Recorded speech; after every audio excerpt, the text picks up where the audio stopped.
یہ عام جو روش ہے کائنات کا اور اس کا اثر ہے.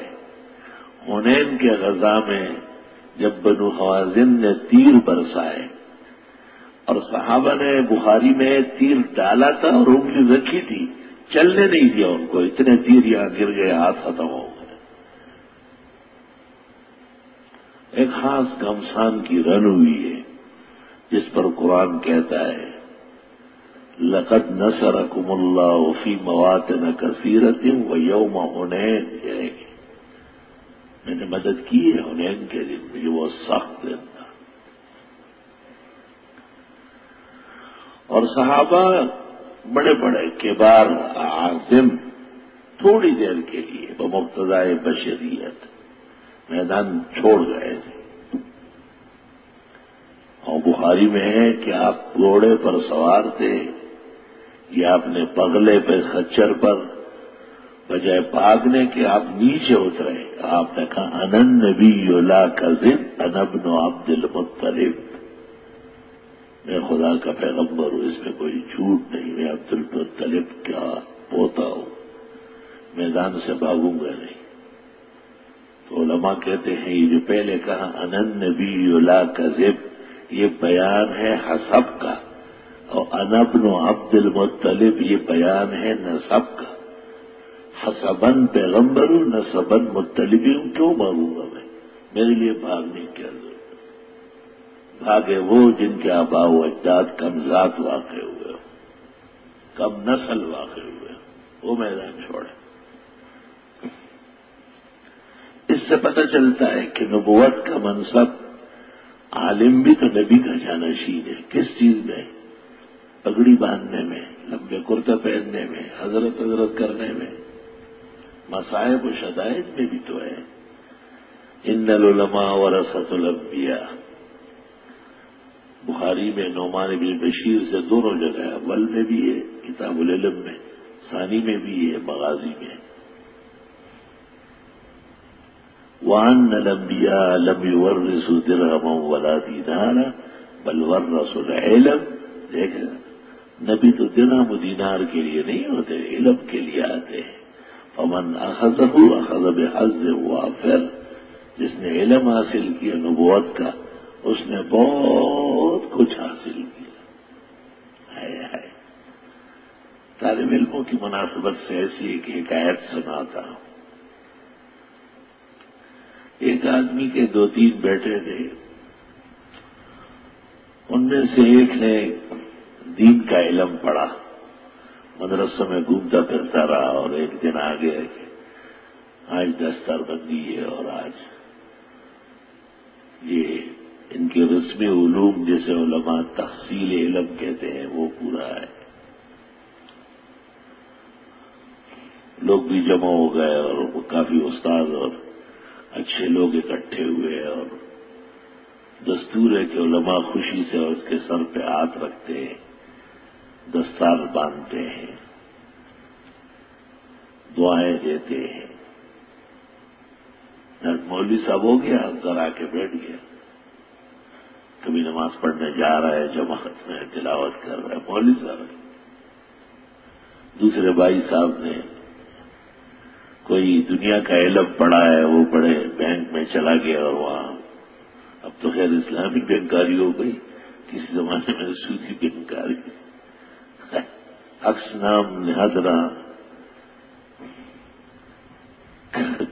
زید ہے کافور، اچھے نظام کو بدلنے کا ایک ہیلہ اختیار کیا گیا. تو دوسرے ایک سرکاری افسر ہو گئے، اس کی بھی بڑی چاہت تھی اور ضرورت تھی معاشرے میں. یہ مولوی صاحب جو تھے یہ پریشان سے ہو گئے، اور یہ 2 لاکھ تنخواہ لے رہا ہے، یہ 1.5 لاکھ لے رہا ہے، مولوی کیا لے گا؟ بڑا سے بڑا مولوی ہونے کے بعد میرے پاس تو کراچی کی کوئی اطلاع نہیں کہ کوئی مولوی 20,000 لیتا. ہمارے یہاں بھی 10,000 سے اوپر تنخواہ نہیں ہے. مولوی تو غریب ہوتے ہیں اور ایسے گزارا کرتے ہیں. اب کتنی مناسبت ہی نہیں ہے. ایک ماں باپ کے 3 بیٹے، ایک 2 لاکھ لے رہے، دوسرا 3 لاکھ لے رہا ہے۔ مولوی صاحب غریب تو پورا سال بھی گزار رہے تو کوئی اس کو 2-3 لاکھ نہیں دے گا۔ مختصر جواب تو یہ ہے فوری کہ یہ دنیا کے لیے نہیں، آخرت کے لیے۔ اس کو تو نبی نے تسلی دی نا کہ یہ میرے لوگ ہیں، ہمارے پیغمبروں کی جماعت۔ تو پیغمبر اس لیے مشہور تھے کہ ان کی کوٹھیاں بہت تھیں، زمینیں بہت، باغات تھے ان کے۔ پیغمبر اس لیے کہ ان کے ہاں دسترخوان پر نعمتوں کا ڈھیر لگا ہوتا تھا کیا؟ پیغمبر اس لیے معروف تھے کہ وہ پاک تھے، ان کی زندگی نمونہ تھی، ان سے اللہ راضی تھے، ان کو دوسروں کے لیے مثال بنایا تھا۔ ہدایت اور رہنمائی انہی سے لی جاتی، یہی منصب علماء کا بھی ہے۔ وہ جو والد صاحب تھے مولوی صاحب کے، اس زمانے کے جو والدین ہیں، میں گلہ تو نہیں کرتا لیکن مجھے افسوس ہے، یہ بہت کچے لوگ ہیں، کاغذ کے بنے ہوئے ہیں۔ طالب غریب تو کچھ پیر جماتا ہے، اڑتا ہے، لیکن ماں باپ اکثر کہ ہم کو جو شکوہ پہنچتا ہے ان کی طبیعت ٹھیک نہیں رہتی، اور شاید ہمارے خطبے کی کمزوری ہے، ہمارے واعظ کی، ہماری نشست و برخاست کی کہ ہم لوگوں میں ایمان پیدا نہیں کر رہے ہیں۔ ہماری ابتدا میں نماز پڑھ رہے ہیں، واعظ سن رہا ہے، مگر ذہن وہی ہے کہ بھائی کوئی ایسا کام ہونا چاہیے جس سے پیسے بہت زیادہ مل جائے، پیسوں کی مشینیں بننا چاہیے۔ تو اس وقت والدین ایسے نہیں تھے، ہائے والدین بڑے پاک لوگ ہوتے ہیں۔ قرآن جو کہتا ہے وَقَضَىٰ رَبُّكَ أَلَّا تَعْبُدُوا إِلَّا إِيَّاهُ وَبِالْوَالِدَيْنِ إِحْسَانًا۔ کون ہوں گے یہ والدین؟ قرآن کریم جن کو توحید کے بعد ذکر کرتا ہے کہ ان کا بھی خیال رکھنا بہت ضروری ہے، تو آخر ان پر خدائی رحمتوں کا بھی اثر ہوتا ہے۔ تجربہ یہ ہے کہ ماں باپ اولاد کو بہترین راستہ دے دیں۔ وہ والد دیکھ رہے ہیں کہ ایک بیٹا بڑا پیسہ کما رہا ہے، مالدار ہوتا جا رہا ہے، دوسرا اس سے بھی زیادہ ہے، یہ مولوی صاحب غریب سفید کرتا شلوار پہنا ہوا ہے، اور بس مولوی صاحب ہے، نیچے زمین ہے، اوپر آسمان ہے، اور درمیان میں یہ ہے۔ بقول فارسی کے ماہے چ ندارے مغمی پیچ ندارے، لنگی زیر لنگ کے بالا، نے غمے دزد نے غمے کالا۔ پختو کے ہوئے تش پتورا کالو خان دمے گورا۔ کالو خان کا ایک تباہ بنتا تھا، اتنا بڑا، دعوت میں استعمال ہوتا تھا، 8 آدمی اکٹھے اس میں کھانا کھاتے تھے، تو ایک کالو خان ہے، وہی تش پتورا اور کالو خان دمے گورا۔